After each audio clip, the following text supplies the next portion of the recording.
कर्नाटका की धरती पर कदम रखते ही अपनापन सा महसूस होता है। यहाँ की संस्कृति, यहाँ के लोगों का प्यार और कन्नड़ा भाषा की मिठास दिल को छू जाती है। सबसे पहले मैं बेंगलुरु शहर की अधिष्ठात्री देवी अन्नम्मा ताई के चरणों में प्रणाम करता हूं।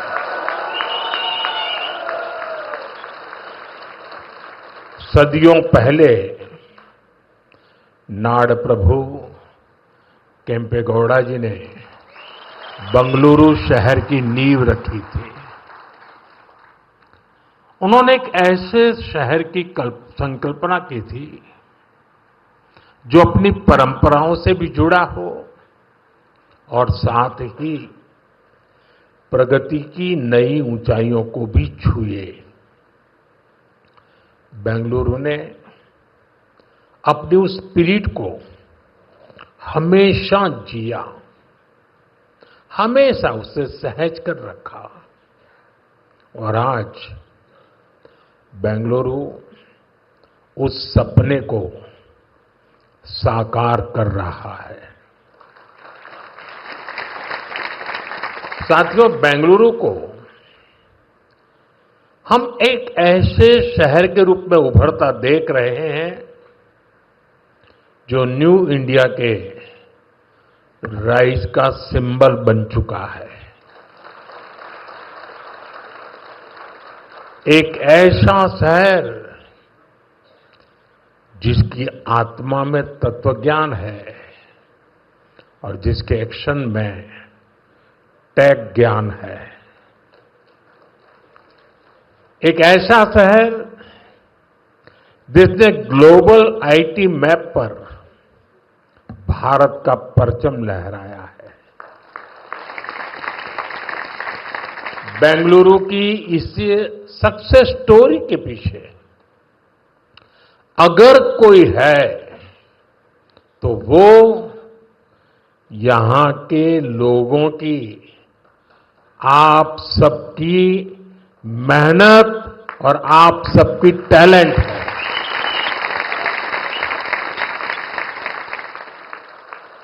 फ्रेंड्स, 21वीं सदी में अर्बन प्लानिंग और अर्बन इंफ्रास्ट्रक्चर हमारे शहरों की बहुत बड़ी आवश्यकता है। बेंगलुरु जैसे शहरों को हमें भविष्य के लिए भी तैयार करना है। बीते समय में बेंगलुरु के लिए भारत सरकार की तरफ से हजारों करोड़ रुपए की योजनाएं शुरू की गई हैं। आज इस अभियान को नई गति मिल रही है। आज बेंगलुरु मेट्रो येलो लाइन का शुभारंभ हुआ है। मेट्रो फेज 3 की आधारशिला भी रखी गई है। साथ ही देश के अलग अलग हिस्सों के लिए 3 नई वंदे भारत ट्रेनों को हरी झंडी भी दिखाई गई है। बेंगलुरु से बेलगावी के बीच वंदे भारत की सेवा शुरू हुई है। इससे बेलगावी के व्यापार और टूरिज्म को बढ़ावा मिलेगा। इसके अलावा नागपुर से पुणे और श्री माता वैष्णो देवी कटरा से अमृतसर के बीच भी वंदे भारत एक्सप्रेस शुरू हुई है।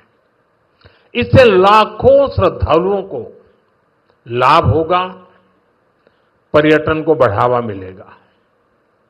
मैं इन सभी प्रोजेक्ट्स के लिए वंदे भारत ट्रेनों के लिए बेंगलुरु, कर्नाटका और देश के लोगों को बहुत बहुत बधाई देता हूं। साथियों, आज ऑपरेशन सिंदूर के बाद मैं पहली बार बेंगलुरु आया हूं।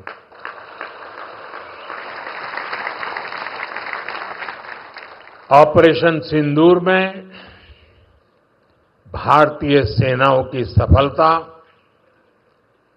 सीमा पार कई किलोमीटर भीतर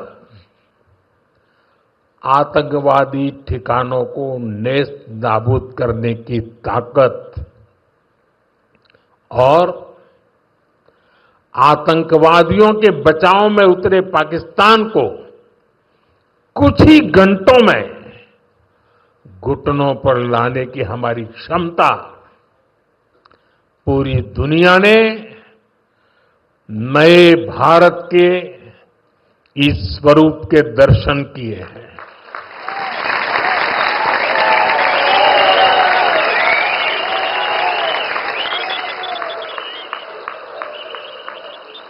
ऑपरेशन सिंदूर की सफलता के पीछे बहुत बड़ी वजह हमारी टेक्नोलॉजी और डिफेंस में मेक इन इंडिया की ताकत है और इसमें बेंगलुरु और कर्नाटका के युवाओं का भी बहुत बड़ा योगदान है। मैं इसके लिए भी आज आप सभी का अभिनंदन करता हूं। साथियों, आज बेंगलुरु की पहचान दुनिया के बड़े सिटीज के साथ होती है। हमें ग्लोबली कॉम्पीट भी करना है, इतना ही नहीं, लीड भी करना है। हम तभी आगे निकलेंगे जब हमारे शहर स्मार्ट होंगे, फास्ट होंगे, एफिशिएंट होंगे। इसलिए आज मॉडर्न इंफ्रा के लिए प्रोजेक्ट पूरे कराने पर हमारा इतना जोर है। आज आरवी रोड से बोम्मा संद्रा तक येलो लाइन शुरू हुई है। ये बेंगलुरु के कई अहम एरियाज को आपस में कनेक्ट करेगी। बसवनगुड़ी से इलेक्ट्रॉनिक सिटी तक ये सफर में भी अब सब कम समय लगेगा। इससे लाखों लोगों के जीवन में ईज ऑफ लिविंग बढ़ेगी, ईज ऑफ वर्किंग बढ़ेगी। साथियों, आज येलो लाइन के लोकार्पण के साथ ही हमने फेज 3 यानी ऑरेंज लाइन का भी शिलान्यास किया है। जब ये लाइन शुरू होगी तो येलो लाइन के साथ मिलकर डेली 25 लाख पैसेंजर्स को फैसिलिटेट करेगी। 25 लाख पैसेंजर। ये बेंगलुरु के ट्रांसपोर्ट सिस्टम को एक नई ताकत देगी, एक नई ऊंचाई देगी। साथियों, बेंगलुरु मेट्रो ने देश को पब्लिक इंफ्रास्ट्रक्चर डेवलपमेंट का एक नया मॉडल भी दिया है। बेंगलुरु मेट्रो कई अहम स्टेशनों के लिए इन्फोसिस फाउंडेशन, बायोकॉन और डेल्टा इलेक्ट्रॉनिक जैसी कंपनियों ने पार्ट फंडिंग की है। सीएसआर के इस्तेमाल का ये मॉडल एक बड़ी प्रेरणा है। मैं इस अभिनव प्रयास के लिए कॉरपोरेट सेक्टर को बहुत बहुत बधाई देता हूं। साथियों, आज भारत दुनिया की फास्टेस्ट ग्रोइंग मेजर इकोनॉमी है। पिछले 11 इयर्स में हमारी इकोनॉमी 10वें नंबर से टॉप 5 में पहुंच गई। हम बहुत तेजी से टॉप 3 इकोनॉमी बनने की ओर आगे बढ़ रहे हैं। ये स्पीड हमें कैसे मिली है? ये स्पीड हमें रिफॉर्म, परफॉर्म, ट्रांसफॉर्म की स्पिरिट से मिली है।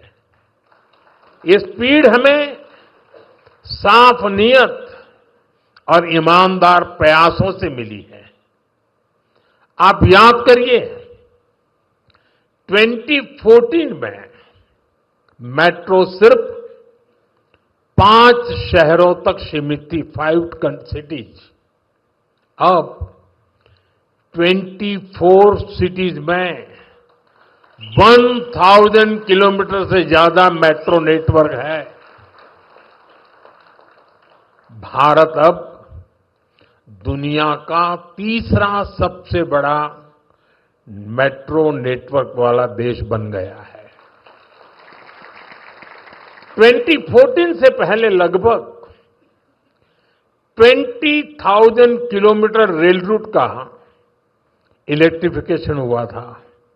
यानी देश आजाद होने से 2014 तक हमने पिछले 11 इयर्स में ही 40,000 किलोमीटर से अधिक रेल रूट पर इलेक्ट्रिफिकेशन किया है।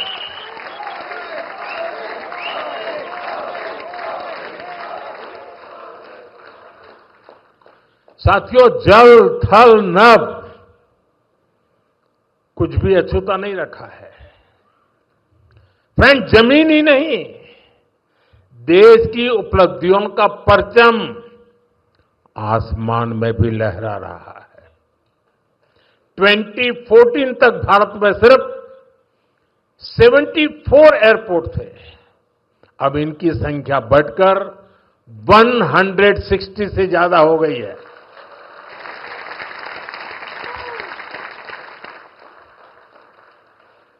नभ की सिद्धि, थल की सिद्धि और जल की भी वाटरवेज का आंकड़ा भी उतना ही शानदार है। 2014 में सिर्फ 3 नेशनल वाटरवेज ऑपरेशनल थे। अब यह संख्या बढ़कर 30 हो चुकी है।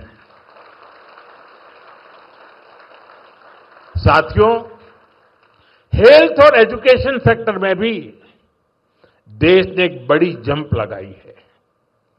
2014 तक हमारे देश में सिर्फ 7 एम्स और 387 मेडिकल कॉलेज थे।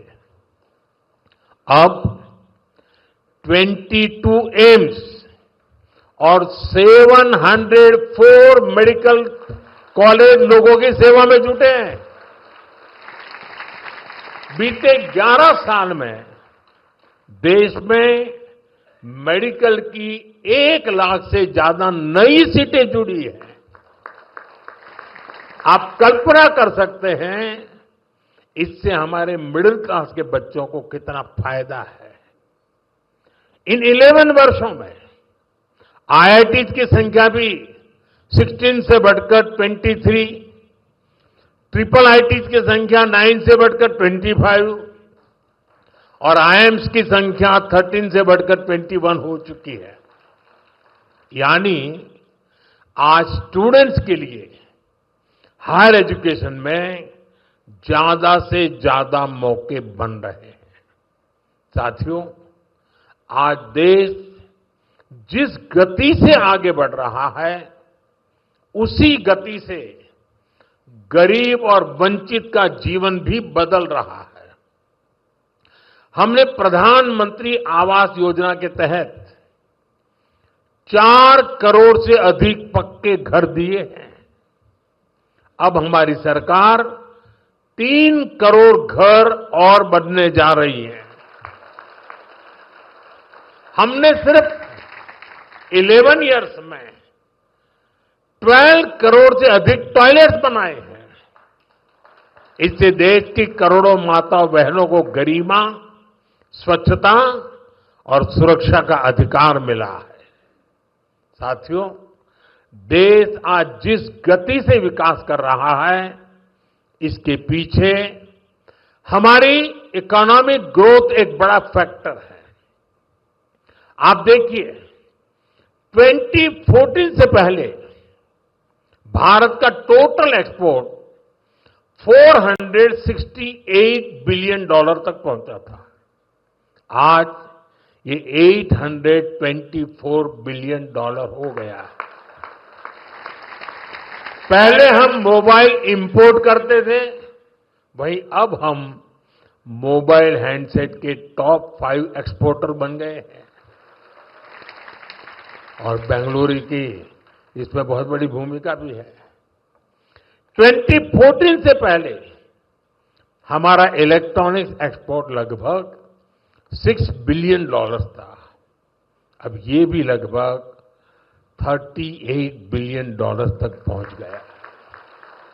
साथियों, 11 इयर्स पहले तक भारत का ऑटोमोबाइल एक्सपोर्ट लगभग $16 बिलियन था।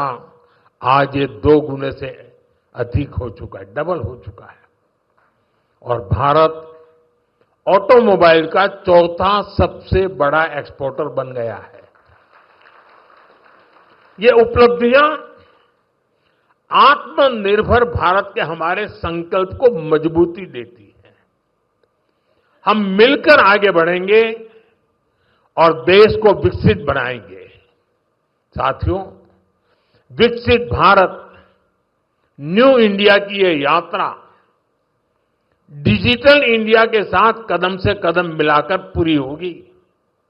आज हम देख रहे हैं इंडिया एआई मिशन जैसी योजनाओं से सेमीकंडक्टर मिशन भी अब स्पीड पकड़ रहा है। भारत को जल्द ही मेड इन इंडिया चिप मिलने जा रही है। आज Bharat low cost high tech space mission का ग्लोबल उदाहरण बन गया है।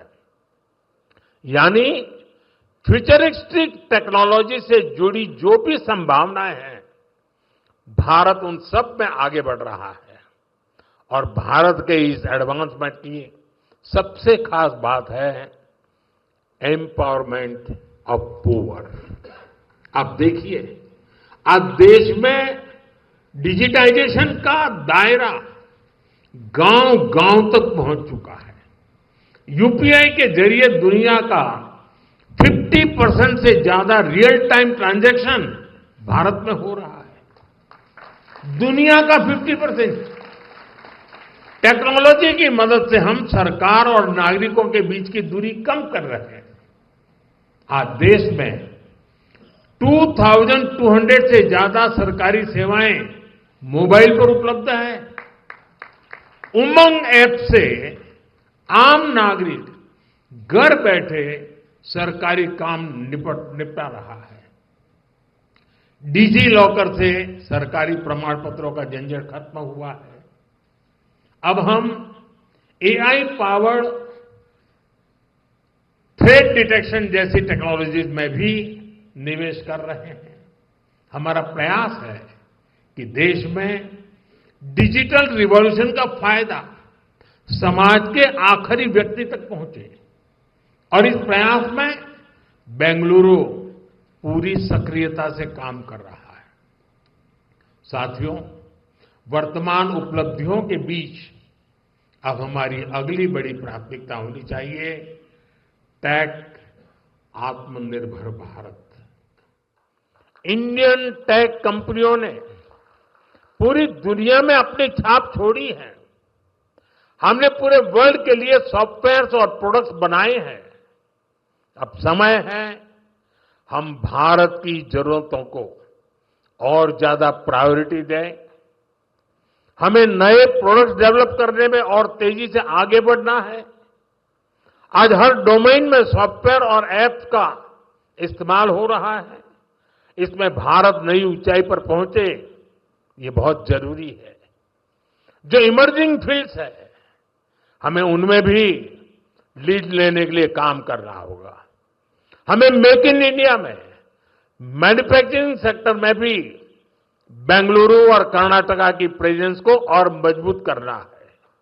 और मेरा आग्रह है हमारे products zero defect, zero effect के स्टैंडर्ड पर टॉप क्वालिटी के होने चाहिए।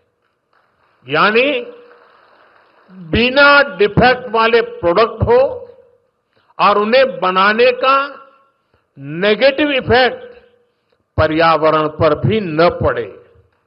मेरी अपेक्षा है कर्नाटका का टैलेंट आत्मनिर्भर भारत के इस विजन को लीड करे। साथियों, केंद्र सरकार हो या राज्य सरकार, हम सभी जनता की सेवा के लिए हैं। हमें देशवासियों की बेहतरी के लिए साथ मिलकर कदम उठाने हैं। इस दिशा में एक जो सबसे जरूरी जिम्मेदारी है वो है नए रिफॉर्म्स। बीते एक दशक में हमने लगातार रिफॉर्म्स को आगे बढ़ाया है।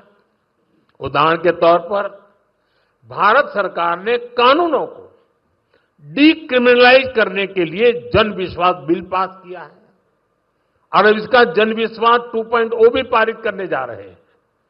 राज्य सरकारें भी ऐसे कानूनों की पहचान कर सकती हैं जिनमें अनावश्यक आपराधिक प्रावधान हैं, उन्हें खत्म किया जा सकता है। हम मिशन कर्मयोगी चला रहे हैं ताकि सरकारी कर्मचारियों को कॉम्पिटेंसी बेस्ड ट्रेनिंग दी जा सके।